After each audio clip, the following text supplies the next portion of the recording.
On vous souhaite la bienvenue à ericlatour.com. Dans quelques instants, on reçoit l'une des membres du regroupement des travailleurs autonomes du Richelieu. Elle a ouvert sa propre clinique d'acupuncture il y a quelques mois à peine, septembre 2015. Elle est située dans le quartier Saint-Edmond, à Saint-Jean-sur-Richelieu. Elle est native de Pointe-Claire, dans l'West Island, à Montréal. Elle s'est promenée à Montréal, dans l'Anaudière, et elle vient d'atterrir ici à Saint-Jean pour des raisons familiales. Et elle va nous parler d'acupuncture. Mais d'abord, parlons de la Semaine de la Terre, parlons de l'opération Grand Nettoyage, également de la Marche pour la Terre. Bref, plusieurs activités à venir au cours des prochaines semaines.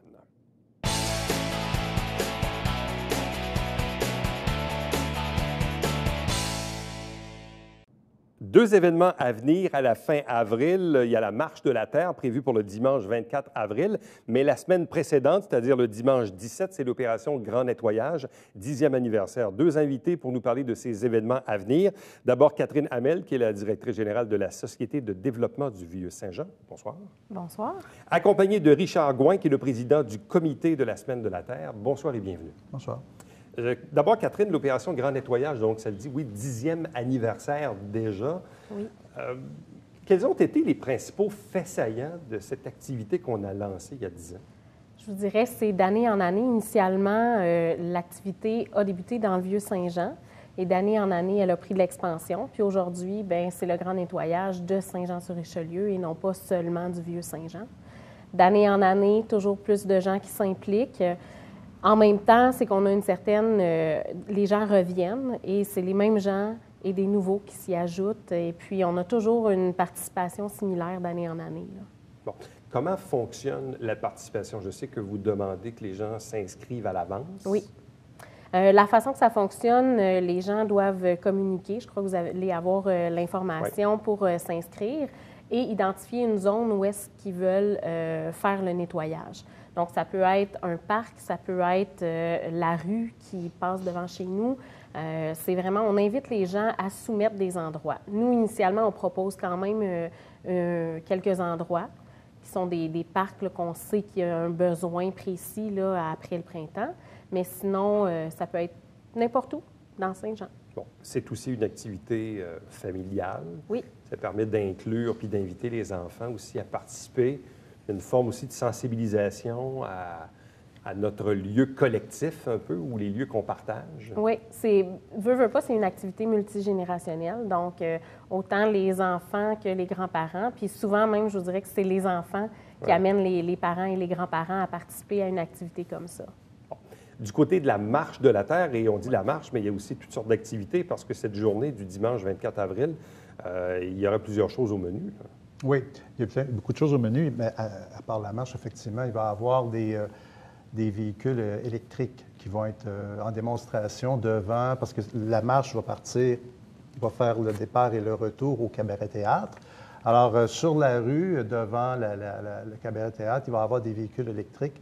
Les gens de l'AVEC, l'Association des propriétaires de véhicules électriques du Québec, vont se présenter là. Ils vont venir montrer leurs véhicules et aussi expliquer aux gens. C'est des propriétaires de voitures électriques, là, des Leaf, des Volt et compagnie, qui vont être là, qui vont expliquer au monde, là, c'est quoi là, avoir un véhicule électrique. Et il va y avoir eux autres vont avoir un petit kiosque. Et lorsqu'on va faire la marche, ils vont nous suivre, ils vont fermer la marche qu'on va faire. Devant la marche, donc en avant de la marche, on a la fanfare, on va avoir des militaires du 22e régiment. Ça, c'est l'aide du comité du 350e qui nous a vraiment aidés pour ça, pour avoir des militaires. Donc, on va avoir une fanfare qui va être devant la marche. On va faire notre trajet et au retour, il va y avoir une conférence à l'intérieur du cabaret-théâtre. Bon. Conférence présentée par Daniel Forgette de l'Université Laval. Qui est-il? Bien, c'est un ingénieur. C'est quelqu'un qui travaille beaucoup au niveau de l'éco-citoyenneté. Alors, notre objectif cette année, il y avait les véhicules électriques, la mobilité électrique, mais aussi c'était au niveau de l'éco-citoyenneté. On veut donner des petits trucs aux gens. Comment devenir un meilleur citoyen écologique? Parce que des fois, on se dit, pour être écologiste, c'est pas facile. On ne veut pas avoir des gens qui sont extrémistes. On veut que des gens fassent petits pas à la fois. Je l'avais dit l'année passée, c'est toujours un petit pas. Donc, c'est la même chose. On fait un petit pas et à la fois, là, et cette année, on dit aux gens comment un petit peu faire des nouvelles choses.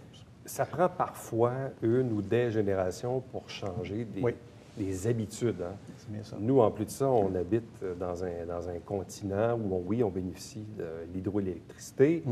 J'ai l'impression parfois que c'est un peu acquis, peut-être un peu moins quand on reçoit la facture ou les augmentations qui viennent avec. Mais même chose aussi quand on passe à la pompe pour mettre de l'essence. Puis là, on comprend peut-être les gens de choisir des véhicules électriques. Bref, toutes ces activités-là, l'opération Grand Nettoyage, la marche de la terre, c'est la politique des petits pas, c'est la petite goutte d'eau qui, à chaque année, on ajoute et on ajoute et on ajoute. C'est ça la façon de s'y prendre pour la conscientisation sociale? Oui, moi, je crois à ça parce que lorsque j'étais enseignant dans les CFR, on travaillait beaucoup au niveau des présentations dans les écoles primaires. Et moi, je crois que ça part des jeunes qui vont l'amener un peu comme Catherine disait tout à l'heure. C'est les jeunes qui amènent les parents à faire des changements. Comme parents, des fois, on est débordés et puis c'est nos enfants qui nous disent comment faire des changements. C'est sûr qu'au niveau des véhicules, bien là, ça, c'est une décision. C'est pour ça que je disais, nous, on veut amener de l'information sur ces véhicules-là parce que des fois, c'est un gros montant d'argent et c'est une nouvelle façon de voir. Mais comme c'est pas pour rien on va faire tirer... C'est ça, je vois dans votre publicité, courez la chance de gagner un week-end Volt avec une Chevrolet Volt. Oui. Alors, quand on a pensé à ça, moi, je suis allé voir chez Racine, à Saint-Jean, M. Boire, parce que pour avoir quelque chose comme pour un véhicule, pour qu'il puisse nous prêter pour une fin de semaine un véhicule électrique. Mais la Volt, l'avantage, c'est qu'il y a les deux. Donc, le moteur et l'électricité. Je pense que pour une initiation, pour quelqu'un, c'est un véhicule qui est parfait. Donc, tu peux faire 80 km avec l'électricité. Puis, si, mettons, tu n'es pas habitué, bien, au moins, tu vas pouvoir avoir ton moteur. Donc, c'est comme le meilleur des deux mondes. Donc, les gens qui vont participer à la marche avec nous, ça veut dire qu'ils vont faire la promenade avec nous, avec la fanfare en avant, les véhicules en arrière, et qui vont venir à la conférence, pourront remplir un coupon. Et on va faire tirer, à la fin de la conférence, le fameux week-end Volt 2017. En plus. Non, oui, en plus. On n'arrête pas le progrès. D'ailleurs, on voyait, je pense, il y a quelques jours, que Tesla annonçait son nouveau modèle abordable à 35 000 où les gens devaient mettre 1 000 pour le réserver. Je pense qu'ils en ont déjà eu à peu près tout près de 300 000 réservations. 300 000, Et pour un véhicule qui va arriver en 2018, ou à peu près. Peut-être même 2020. Peut-être même 2020. Bref. Bon, évidemment, tout ceci s'inscrit, c'est intéressant parce que autant l'opération Grand Nettoyage qui se passe à la grandeur de la ville que la marche qui, elle, se déroule principalement dans le Vieux-Saint-Jean, ça amène du monde dans le Vieux-Saint-Jean. Certain. C'est jamais mauvais. Secondo aussi, ce qu'on se rend compte, et là, je parle principalement du Vieux-Saint-Jean qui, d'année en année, s'embellit. Puis là, il y a les fêtes du 350e en même temps, il y aura le nouveau pont, il y aura des travaux. Est-ce que ça aussi, ça permet de conscientiser la population locale à ce que notre environnement ici dans le Vieux soit beau et propre? Certainement. C'est sûr que la société, comme je vous dis, entre-temps, l'opération Grand Nettoyage est devenue une activité de ville.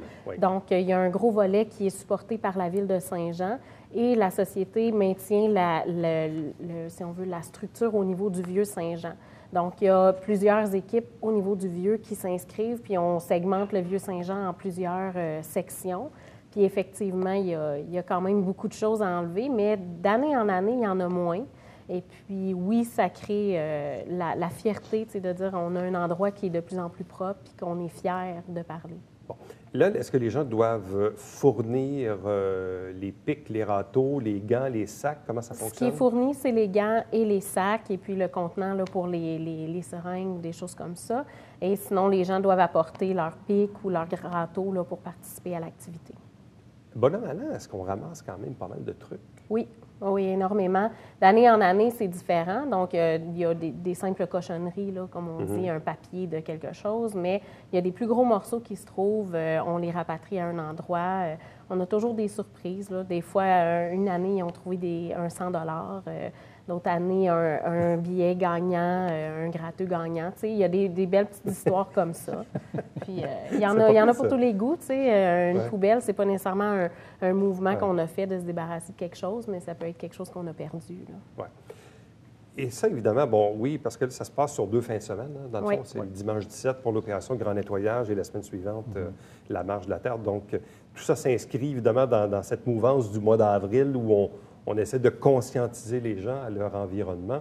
Est-ce que c'est bien de voir qu'il y a des villes comme ici où il y a une certaine reconnaissance du milieu, de prise en charge du milieu pour simplement nettoyer notre environnement, M. Gouin? Bien, oui, je trouve ça important parce que dans le fond, mais c'est en plus, nettoyer, oui, mais en plus, durant la semaine, c'est aussi comme nous, on va mettre en ligne de l'information pour les gens, pour qu'ils puissent avoir de l'information sur l'environnement, sur le recyclage. Donc, c'est vraiment là, on se donne une semaine complète, on parle de la Terre et on nettoie. On nettoie un peu comme le 17, partout. mais si on n'est pas là le 17, on va donner de l'information sur, exemple, bon, bien, tu nettoies ton garage, ton cabanon, tu fais quoi avec les produits?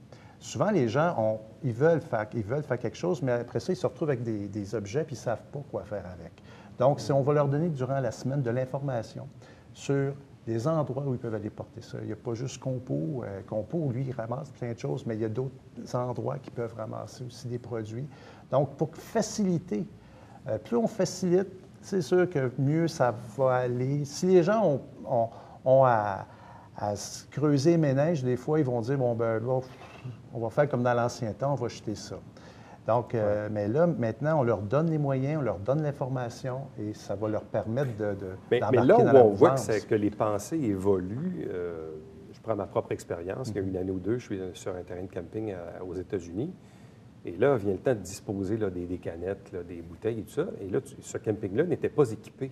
Et là, tu te fais comme, C'est pas normal. Je vais être obligé de mettre ça aux ordures. Une culpabilisation incroyable qu'on n'avait pas il y a 20 ans. Non, c'est mais vrai. comme le fait de recycler à chaque semaine, hein, dans notre quotidien, dans nos ménages, quand arrive le moment de dire, il n'y a pas d'endroit pour jeter ma canette, il y a comme un non-sens qui... C'est dérangeant. C'est dérangeant. C'est dérangeant, Au même titre qu'il n'y a pas une semaine, moi, que ma conjointe ne me demande pas à quel moment on va avoir le compost. Bon, je sais qu'éventuellement, Compo devrait nous amener le bac brun, donc pour ceux qui ne veulent pas faire le compost directement. Mais on voit que l'humain est rendu là, il se dit, hey, ça n'a pas d'allure. Il y a des villes qui l'ont, nous, on ne l'a pas, il faudrait qu'on l'ait. Donc, ça aussi, ça fait cheminer. Oui, et puis à long terme, ça va finir, que ce soit le compost ou l'eau, si on y fait attention, c'est que, veut pas, à l'eau de boue, c'est quand même dans nos poches qu'il y a une différence. Parce que moins on met de déchets, moins ça s'en va dans les sites d'enfouissement. Et là, les sites d'enfouissement, à un moment donné, bien là, il y en a de moins en moins, où ils commencent à être de plus en plus pleins. Donc, on ne pourra pas en avoir d'autres. Donc, les coûts vont augmenter. Autant pour l'eau, si on gaspille l'eau, bien, traiter de l'eau, ça coûte de l'argent. Donc, c'est tout. En tout cas, c'est sûr qu'il y a l'aspect économique, mais c'est déjà ça. Tout à fait.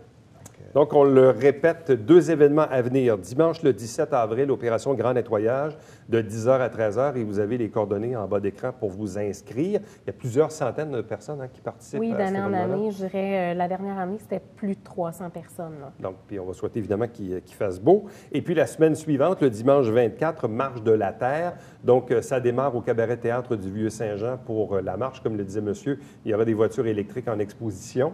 Oui. Et puis, par la suite, il y aura la conférence de Daniel Forgette en après-midi au Cabaret Théâtre du Vieux-Saint-Jean. C'est bien ça, merci. À vous deux, merci beaucoup. Bonne chance. Puis on invite les gens, bien sûr, à participer aux 2 événements à ces 2 dimanches. Merci. Merci. Restez avec nous, puisqu'au retour, on vous parle d'acupuncture.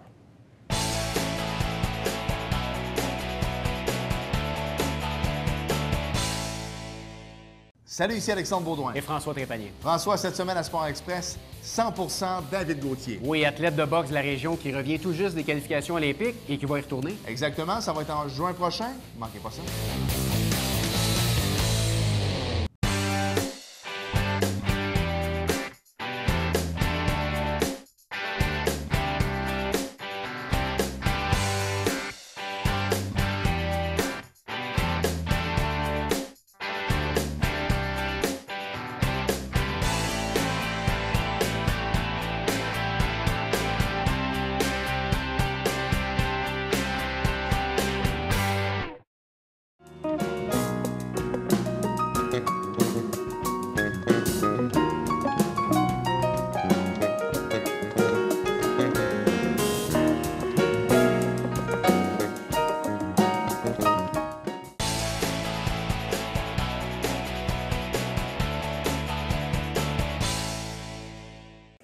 De façon occasionnelle, ici même à l'émission, on reçoit parfois des membres du regroupement des travailleurs autonomes du Haut-Richelieu. Donc, c'est intéressant. Ça nous permet de faire découvrir des gens qui font des affaires dans la région, qui viennent soit, dans certains cas, de s'installer, ce qui est le cas de Shirley Jackson, qui est acupuncteur. Bonsoir et bienvenue.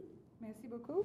Donc, vous avez ouvert ici une clinique depuis septembre dernier. Donc, ça fait environ 6-7 mois. C'est ça. Et vous êtes installé ici à Saint-Jean depuis le mois de juin, tout récemment. Oui. Qu'est-ce qui nous vaut votre venue ici à Saint-Jean?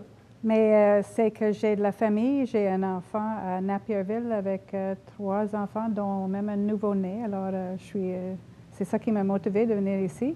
Puis, j'ai choisi Saint-Jean parce que c'est une belle ville, puis ça a beaucoup d'activités qui m'intéressent, comme faire du bicycle et être dans une place qui est peuplée quand même, plus que d'où je viens, parce que j'étais dans un petit village avant. Bon.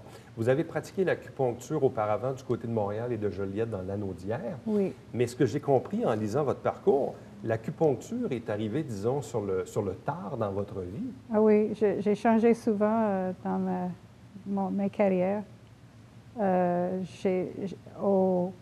Initialement, je faisais des spectacles de lumière à Montréal. Puis même ça a évolué beaucoup parce qu'au début, on travaillait dans les clubs de nuit. Puis éventuellement, on travaillait dans les grandes salles de bal, dans les grands hôtels de Montréal pour les grandes entreprises, comme je ne les nomme pas parce que je ne fais pas de publicité pour eux. Ce qui est intéressant dans votre parcours, c'est les événements de votre vie qui vous ont amené à l'acupuncture. Oui. On dit de vous qu'en bas âge, de 5 à 17 ans, vous avez été hospitalisé pour des maladies dont on ne connaissait pas les causes.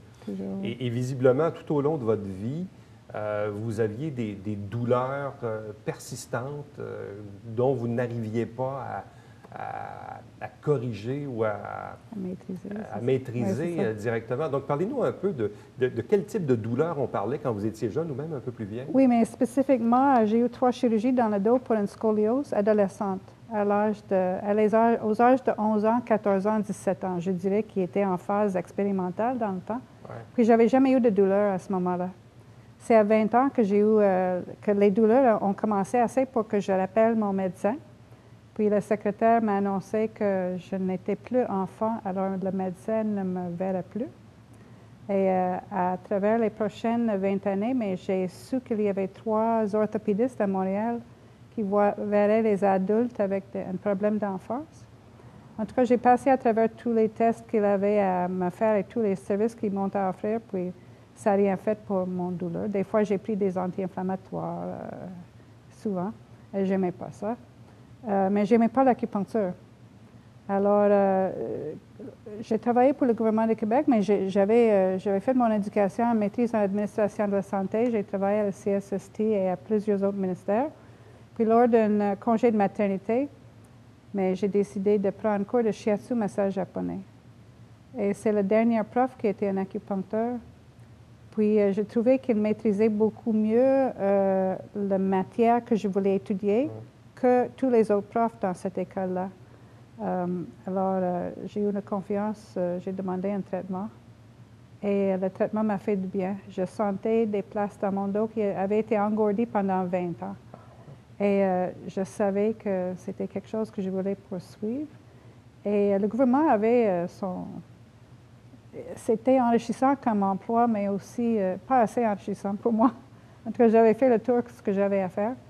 Alors, j'ai fait mon cours. J'ai retourné au cégep, puis je n'avais jamais été au cégep dans ma vie. J'avais commencé à l'université à 16 ans. Alors, j'ai retourné à cégep de Rosemont. Pour moi, c'était à l'autre bout du monde parce que, comme anglophone, j'avais pas beaucoup d'activités à l'est de rue Saint-Laurent.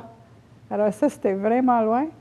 Mais et là, de là, aller à Joliette pour commencer. Quand même, parce qu'il faut comprendre un peu la dynamique. Généralement, les anglophones dans l'ouest de l'île, à Montréal, font leurs petites affaires, mais disons, dépasser la rue Saint-Laurent ou même, c'est plus rare qu'on y va. Hein, oui. J'étais à peu près, à part Rawdon, dans mon coin, mais il n'y avait pas d'anglophone où j'étais. Mais j'ai fait quand même une belle... Mais le fait d'avoir pu maîtriser vos douleurs par l'acupuncture et de finalement avoir suivi le cours pour devenir vous-même acupuncteur, qu'est-ce que vous avez appris dans votre cours qui vous permet aujourd'hui de mieux comprendre pourquoi l'acupuncture a-t-elle réussi à maîtriser vos douleurs? Mais parce que je ne sais pas pourquoi le système médical n'était pas capable de le maîtriser, mais leurs outils principaux, c'est la chirurgie et les pilules. Et nos outils principaux, c'est vraiment une analyse de le champ énergétique de la personne. Ce n'est pas ésotérique, c'est vraiment...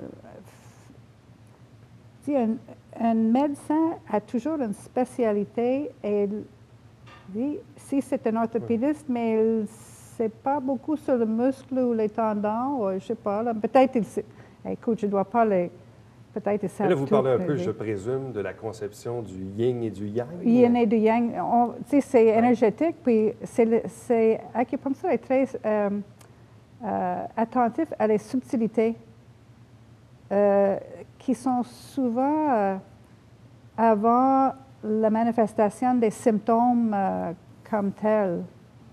Et c'est ça, on a des façons d'observer et de poser des questions et de sentir aussi, de palper les méridiennes et de comprendre un circuit qui se passe dans le corps qui est différent de ce que... Mais c'est basé sur l'ancienne sagesse chinoise qui date de milliers d'années. Alors, c'est une médecine qui a développé aussi au cours des années. Ça n'a pas resté comme il était il y a 2000 ans, 4000 ans. Et l'acupuncture est devenue, avec les années, probablement, l'une des médecines alternatives que même la médecine traditionnelle va parfois suggérer. Aujourd'hui, les généralistes, dans leur bureau, vont dire à leurs patients, avez-vous essayé l'acupuncture? Les médecins, souvent, vont nous dire, on ne sait pas trop pourquoi, mais dans certains cas, ça marche, puis c'est pas dangereux. C'est souvent ce que les médecins nous disent. Oui, leur étude d'anatomie, mais anatomie, c'est pareil, mais l'étude de physiologie par les médecins et les physiothérapeutes et tout le monde dans ces écoles-là, c'est très différent de notre point de vue. Alors, en ayant une optique différente, ça nous permet d'aller à des places où les autres ne peuvent pas aller. Et outre votre propre cas qui, visiblement, a fonctionné au niveau de vos propres douleurs, mais dans votre carrière d'acupuncteur, avez-vous vu parfois aussi des gens qui sont venus vous voir, qui avaient des douleurs inexpliquées ou qu'on n'était pas capable de maîtriser ou différents problèmes, où l'acupuncture, finalement, a été bénéfique pour eux? Les douleurs sciatiques, par exemple, avec quelques aiguilles, un peu de chaleur s'ils ont froid, pas de chaleur s'ils ont chaud. Il y avait un livre écrit qui s'appelle La toile sans tisserand. C'était écrit par un Américain qui était un des premiers à pratiquer l'acupuncture. Puis, il donne un exemple au début de son livre de 6 personnes qui le consultent pour les ulcères d'estomac. Le traitement n'est pas le même. Il n'y en a pas deux traitements qui sont pareils. Parce que ce n'est pas juste la raison de consultation qui détermine la façon d'approcher. C'est tous les autres. Quand on fait l'évaluation complète, c'est toutes les autres choses qui nous donnent qui allument des lumières dans notre... L'évaluation globale du patient. Globale. C'est vraiment traiter la personne, pas la maladie. On traite la personne. Et en traitant la personne et en lui apportant un équilibre par l'acupuncture, c'est à ce moment-là qu'on finit par Je dirais, traiter. Pour les choses qu'on traite, on a un taux de réussite d'à peu près 85 %. Il y en a que ça ne marcherait pas, puis on ne comprend pas pourquoi, mais c'est incroyable. Je vais vous donner des exemples de choses qu'on peut faire. Par exemple, un bébé qui se présente dans le ventre de sa mère avec la tête en haut, dit breech presentation à 36-37 semaines, mais on peut le faire tourner, le bébé peut tourner, on ne touche pas à le ventre, puis il n'y a même pas d'aiguille. Alors, on a une technique. Et moi, quand je traite une femme de cette façon-là, j'invite le mari de venir. Puis lui, parce qu'il n'y a pas d'aiguille, il peut faire le traitement les jours qui suivent. Mais de toute façon, le bébé est sorti dans les 48 heures. Mm-hmm. Et même chose pour quelqu'un qui est cédulé pour une césarienne, mais elle veut accoucher, là, naturellement. Et il y a des traitements, mais ça prend des aiguilles. Puis mais pas des aiguilles dans le ventre, par exemple. Non, je comprends. Et on peut le faire accoucher. Alors ça, c'est des choses, on travaille l'énergie. Ça, c'est un point ici qui est très, très bon pour relaxer les épaules. Mais si vous piquez ça d'une femme enceinte, elle va accoucher. Elle peut même accoucher à 30 semaines si vous piquez. on ne fait pas des avortements, mais moi, je le fais après 40 semaines pour une bonne raison, si la femme veut accoucher. Donc, nouvelle clinique qui s'appelle Acupuncture Santé SJ, donc Shirley Jackson, qui est maintenant située à Saint-Jean-sur-Richelieu depuis septembre dernier. Vous êtes à quel endroit dans la ville? Le rue Cousin, je suis chez moi, Cousin Sud. Et en passant, SJ, c'est aussi Saint-Jean. Et c'est aussi Saint-Jean. Oui. C'est tout un lien. Alors, je suis proche de Cégep. 80 Sud, c'est... Dans le quartier Saint-Edmond. Oui, oui. Bien, merci beaucoup. Meilleure des chances. Je vous remercie. Je vais vous laisser une brochure parce que c'est très étonnant, mais toutes les choses qu'on peut traiter sont listées là. Il y en a beaucoup. Toute la liste des... Oui. Je vais vous laisser ça pour votre information. Bien, merci beaucoup. Et je suis disposée à donner l'information. J'aime beaucoup parler de ma passion. Alors, n'importe qui m'appelle, ils vont entendre parler longuement de l'acupuncture. Merci beaucoup. Merci. Restez avec nous. Oui. On vous revient dans quelques instants avec le Bavière quotidien.